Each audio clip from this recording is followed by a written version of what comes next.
Lew, thank you so much for joining the program. We can't wait to hear more about this project and about cloud services and how we're going to do this in the cloud. Or I'm sorry, for compliance. Yep. Thank you, Brian. I've been on the 2023-09 drafting team for about a year and a half now, ever since the team started, and we've made quite a bit of progress, although it seems at times it's very slow going. Slide, please.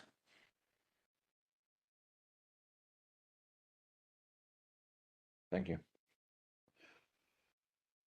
Our original SAR was retuned and submitted back to the Standards Committee, who approved it in December of 2024. And we basically have a pretty much wide open SAR. The project scope is very open.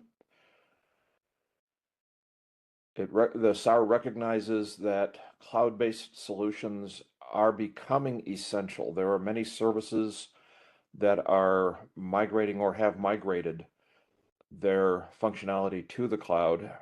When you can get an on-prem system, sometimes it is more expensive and much less functional than what you can get with a cloud provider.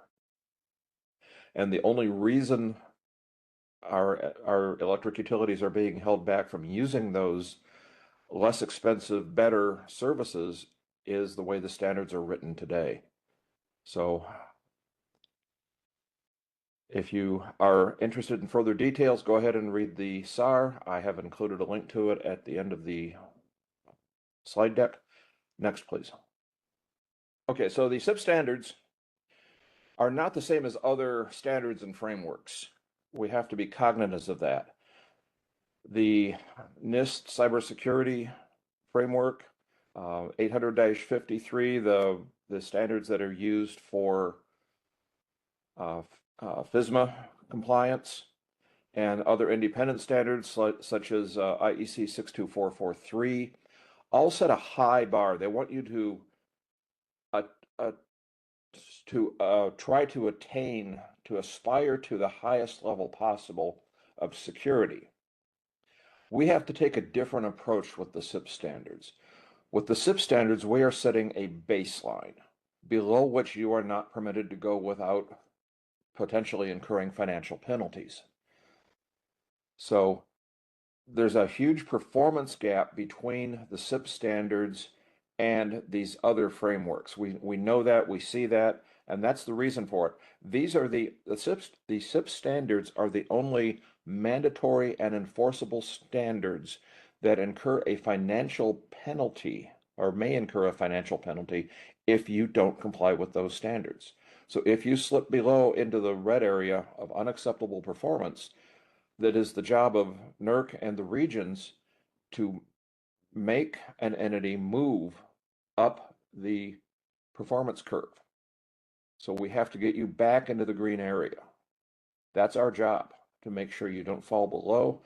And if you do, we move it back in, and Marion will be talking about doing exactly that in her talk. Next, please. So with that in mind, the drafting team was originally looking at potentially modifying CIP 2 through CIP 15, possibly skipping CIP 14. We don't really have much in there for cloud. But in the new set of standards, and if we did that, it would make significant changes to those standards. Might be tough to do. The drafting team spent most of 2025 looking at that, and finally we decided this just wasn't a feasible approach. So what we're looking at, and we have drafted a white paper that I'll talk about in a minute that talks about this. These new series of standards that we call the 100 series standards will basically replace, but the existing standards will remain in place if you don't want to use them. Now, what does that mean? So the 100 series will stand on its own. We're going to leave the original standards as untouched as possible. We may need to change a few definitions, might need to change some minor language here and there, but for the most part, they're going to stay untouched. The 100 series standards is not going to rely on the existing standards. They will stand on their own. So eventually, we might be able to remove SIP 2 through SIP 15 from compliance, but that's for the far future. The new standards we intend to make objective based. That seems to be the most functional way of achieving our goals. And the way we write them will permit cloud usage with appropriate controls. And we haven't gone too far down the path of what appropriate controls are yet. That's another hurdle or set of hurdles to be jumped. The standards will be flexible enough, we hope, to enable adoption of emerging technologies. Things like brain-computer interfaces, things like that, quantum computing, various things that are coming at us and will probably hit us with a splat once they get here. So we want to be able to accommodate usage, adoption of those where it makes sense without having to rewrite the standards yet again. We hope we'll be able to do that. One of the things we're doing, and I'll explain it in more detail in a couple slides, is we're going to be trying to use a system security plan approach where the plan, you lay out a plan and then comply with your plan. And most importantly, I think, the 100 series standards can be adopted on an opt-in basis, system by system. For example, if you've got a historian that you really want to move into the cloud, you can designate the systems and services that make up that historian. Declare that you are going to be adopting the 100 series standards for those systems and services and move forward with your cloud adoption while leaving the rest of your systems on the old standards. Yes, that's going to be a headache for auditing, and we know that, but we're working with the auditors on that. And we just think it's going to be a better, cleaner way of doing this than what we experienced with version 5.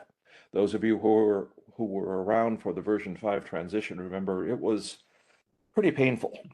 Memoranda of compliance, the version 5 transition advisory group, you were able to adopt early, except if you weren't, all sorts of stuff that went on. We're trying to avoid that confusion on this time around. Next, please.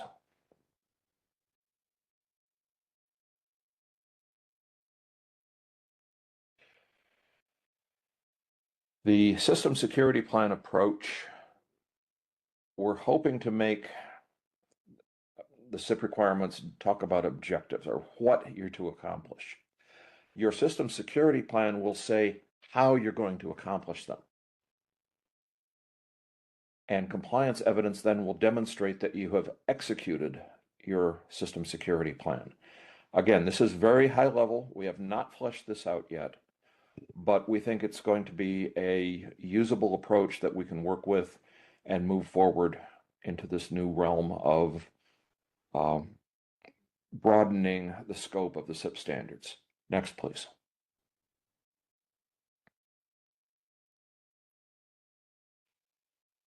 I mentioned the white paper. The white paper is published for comment. Comments are due February 2nd. And there's a link here. I believe the slides are probably already posted, aren't they, Brian? Do we know? Yeah, Lou, the slides are going to be posted on ourfirst.org, but also in the Slido, I actually did an announcement. So if you're in Slido, you can see it directly from the WebEx. There's a link directly to this paper. It has that same graphic that you had on about the SIP, the 2 series. Gotcha. Thank you. And there is going to be I think I've got that on the next slide. Yes, we have a webinar planned. It will be on January 20th. And the link to that missed today's compliance newsletter from NERC, but I am going to, oops, chat is unavailable. Okay. Brian, how do I get a URL dropped into a place where our listeners can access it? So if you send it to Michelle and Gabe, or you send it to me on Teams, what I'll do is I'll put it directly in the Slido. Okay. Give me a second. We'll do that after I finished, and when you can pick it up out of chat after I'm done. So it's going to be January 20th, 1:30 Eastern, and there should be an official NERC announcement, but I don't want you and especially with folks that actually have Monday off, that's going to be very short notice if you don't know about it beforehand. So it's supposed to be announced on the NERC mailing list today. Hopefully next week's Standards Compliance and Enforcement Bulletin will carry it, and we will drop a link in the chat here, or in an area where you can get to it. Next, please. And here's the references. The first one is to the drafting team's website, on the project website on the NERC site. We have the links to various relevant papers, NERC informational filing, and some other things. So that's all I have. If we go to the next slide, that brings us up to questions. Do we have any questions coming in from Slido? We do, Lou. I'm gonna read you some questions in just a second. So Okay. you're saying with this new approach that you could have an audit or a spot check in like CIP 2 and CIP 102, they could both be in scope then in the future? That is correct. They could both be in scope. Wow. Not necessarily, but they could be. It all Okay. depends on how compliance monitoring wants to approach it. Right. All right. So the first question that came in was when will this new approach be available? I mean, what are the timelines for your standard drafting team? When are we going to roll this out? We are still very early in the process. The purpose of the white paper that we're requesting comments on is to solicit feedback on the approach we're taking. We have not gone far down this path yet.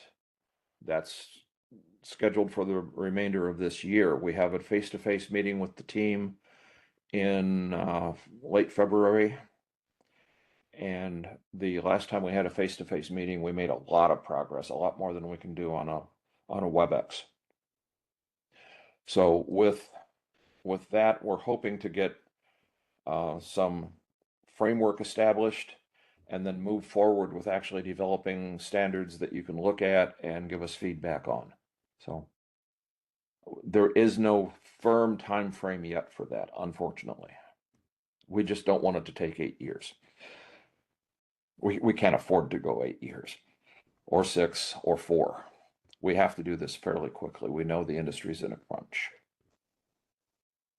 You know, your answer transitioned real nicely because we're talking about, the speed and getting this all put together.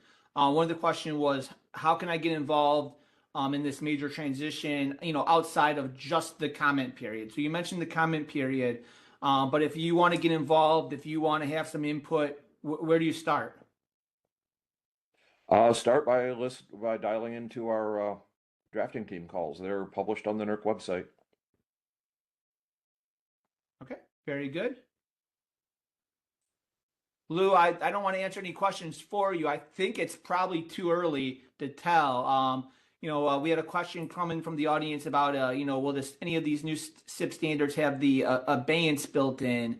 Abeyance with an A, not obeyance with an O, even though we do have to obey the new standards. Is it too early to say? Oh, we can definitely say they will be built with obeyance in place. But abeyance, as you say, it's too early to say. I and honestly, I don't think it will be needed because of the opt-in approach. If you don't want to obey the standards, then don't opt in.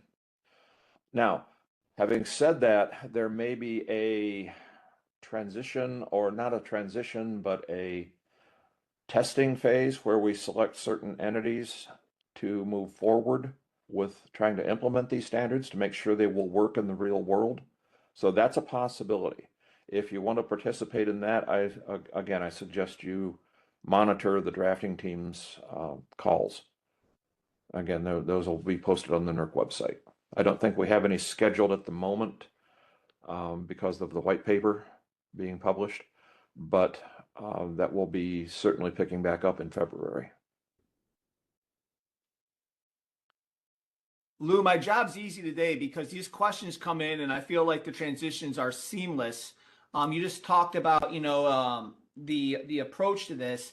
And the question comes in like this. It says, if this approach makes it double the work, do we really think people will voluntarily adopt? Because for them, it'd be twice the compliance obligations. And then it says, if enough companies do not voluntarily adopt, do you foresee this becoming mandatory? And you just talked about the field testing, and I think some of this is still speculation, but I think this is on the mind of our audience. Is this sounds like double the work when it comes to compliance?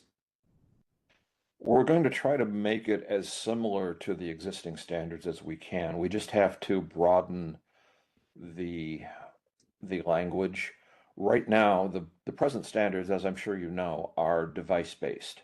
They are based around a programmable electronic device, and that approach does not work in the cloud. So we have to figure out something different to do that makes these cloud options viable within the standards. If you look at the most recent FERC lessons learned, which I believe I referenced in the touch base on in the references, but the most recent FERC lessons learned talks about the fact that you can't or will have a very hard time putting anything significant, any significant SIP related system into the cloud because of this language.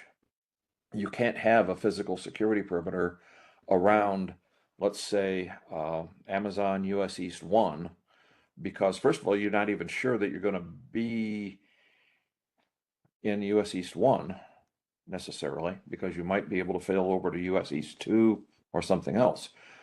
Or, plus in addition, you can't demonstrate that you're physically securing the Amazon site because you're not doing it. And Amazon is not going to give you, we've already explored this route, Amazon's not going to give you, because they really can't, compliance documentation that says that you are being protected by a physical security perimeter, because it's not the same thing. All right, thank you, Lew. What I did in the Slido was I did an announcement with that, sorry, that WebEx link for the upcoming webinar. So if you're in the Slido and you can see the announcement, you know the WebEx link to come up for the webinar for next week. I think you said on the 20th. Lew, in the interest of time, we need to move on to the rest of today's presentations. Thank you for everything that you do on the standard drafting team. Thank you for leading this effort. Very innovative and with the approach. It's a lot of stay tuned, but we're really excited to see where this goes. Thank you, Brian.